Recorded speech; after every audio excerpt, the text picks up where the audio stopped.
Hello guys, welcome back to my channel. ఈరోజు మన ఛానల్లో మ్యాగీని ఎప్పుడు ఒకే విధంగా చేసుకోకుండా ఒకసారి ఈ విధంగా కొత్తగా ట్రై చేయండి. ఇంకా ఎప్పుడు ఇదే విధంగా చేసుకొని తింటారు, అంత టేస్టీగా ఉంటుంది. ఇంకా లేట్ చేయకుండా రెసిపీలోకి అయితే వెళ్ళిపోదాము.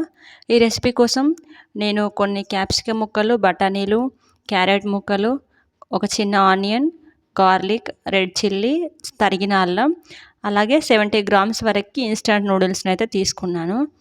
ఇంకా దీనికోసం ముందుగా మనం గార్లిక్ని 2 ఎండుమిర్చిని అయితే మిక్సీ జార్లో వేసుకొని, అలాగే తరిగిన అల్లాన్ని కూడా వేసుకొని, ఇక్కడ షుగర్ వేస్తున్నాను. షుగర్ ఎందుకంటే మనం గార్లిక్, రెడ్ చిల్లీ వేస్తున్నాం కదా, టేస్ట్ బ్యాలెన్స్ కోసం షుగర్ అయితే వేసాను. ఈ విధంగా కోర్స్గా అయితే మిక్సీ పట్టుకోవాలి. మీ దగ్గర రోల్ ఉంటే, చిన్న రోల్ ఉంటే దంచుకోండి, నో ప్రాబ్లం. ఇంకా మనం పొయ్యి మీద గిన్నె పెట్టేసుకొని నూడిల్స్ని అయితే ఉడికించుకుందాము. నేను ఇక్కడ తీసుకున్న నూడిల్స్ వచ్చేటి మ్యాగీ. మీరు ఇంకా వేరే ఏ ఇన్స్టంట్ నూడిల్స్ అయినా వాడుకోవచ్చు, నో ప్రాబ్లం. నేను ఇక్కడ 70 గ్రామ్స్ అయితే తీసుకున్నాను. ఇంకా అవి ఉడికేలోపు మనం ఫర్దర్ ప్రొసీడింగ్స్ అయితే చూద్దాము.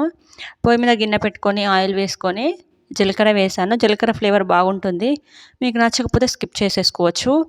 అలాగే మనం తరిగిన ఆనియన్స్ వేసుకొని, ముందుగా మనం మిక్సీ పట్టుకున్నాం కదా గార్లిక్ పేస్ట్, అది కూడా వేసుకొని మనం బాగా వేయించుకోవాలి. మనం ఈ నూడిల్స్లో ఈ గార్లిక్ పేస్ట్ అనేది మంచి ఫ్లేవర్ ఇస్తుంది, సూపర్ టేస్టీగా అనిపిస్తుంది, అరోమా అయితే సూపర్గా వస్తుంది. ఇంకా ఇవి వేగిన తర్వాత మనం ముందుగా కట్ చేసి పెట్టుకున్న క్యారెట్, మనం క్యాప్సికమ్, అదేవిధంగా బఠానీ కూడా వేసేసి బాగా మిక్స్ చేసుకొని మగ్గించుకోవాలి. ఇక్కడ వీటిని మగ్గించుకునేటప్పుడు ఫ్లేమ్ అనేది మీడియం టు హై ఫ్లేమ్లో మగ్గించుకోవాలి. అలాగే రుచికి సరిపడా సాల్ట్ వేస్తున్నాను. సాల్ట్, ధనియాల పొడి, కారం, లిటిల్ బిట్ పసుపు అయితే యాడ్ చేశాను. మనం ఇక్కడ యాడ్ చేసే సాల్ట్ అనేది ఓన్లీ వెజిటేబుల్స్కి సరిపడా మాత్రమే యాడ్ చేయాలి. మ్యాగీకి ఆల్రెడీ మసాలాలో ఉంటుంది కదా. ఈ విధంగా మనం వేసిన కారప్పొడి అంతా వేగిన తర్వాత మనం మ్యాగీలో వస్తుంది కదా, ఆ మసాలాను కూడా యాడ్ చేసి మిక్స్ చేస్తున్నాను.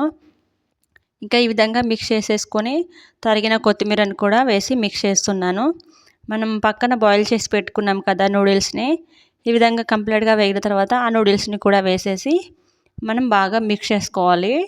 ఇంకా ఈ విధంగా మనం ఉడికించుకున్న నూడిల్స్ని అయితే వేసి మిక్స్ చేసుకోవాలి. మిక్స్ చేసుకునేటప్పుడు కొంచెం జాగ్రత్తగా మిక్స్ చేసుకోవాలి, ఎందుకంటే నూడిల్స్ కదా. దగ్గర ఫోర్క్ ఉంటే ఫోర్క్తో మిక్స్ చేసుకుంటే ఈజీగా అయిపోతుంది ప్రాసెస్. మీరు ఈ విధంగా ట్రై చేశారంటే ఇంకా ప్రతిసారి ఇదే విధంగా చేసుకొని తింటారు, అంత బాగా ఉంటుంది టేస్ట్ అయితే. అరోమా అయితే సూపర్గా ఉంది. మనం ఇందులో యూజ్ చేసిన గార్లిక్ మంచి ఫ్లేవర్ని అయితే ఇస్తుంది ఈ నూడిల్స్కి. వేడివేడిగా సర్వ్ చేసుకొని తిన్నారంటే అదిరిపోతుంది. ఎప్పుడు ఒకే విధంగా కాకుండా ఈ విధంగా డిఫరెంట్గా చేసుకొని తినండి, ఇంకా మీరు ఈ రెసిపీకి ఫ్యాన్ అయిపోతారు. ఈ రెసిపీ కనుక మీకు నచ్చినట్లయితే ఒక లైక్ చేయండి. Please do subscribe my channel and thanks for watching. ఇలాంటి మరెన్నో రెసిపీస్ కోసం ఖచ్చితంగా మన ఛానల్ అయితే సబ్స్క్రైబ్ చేసుకోండి.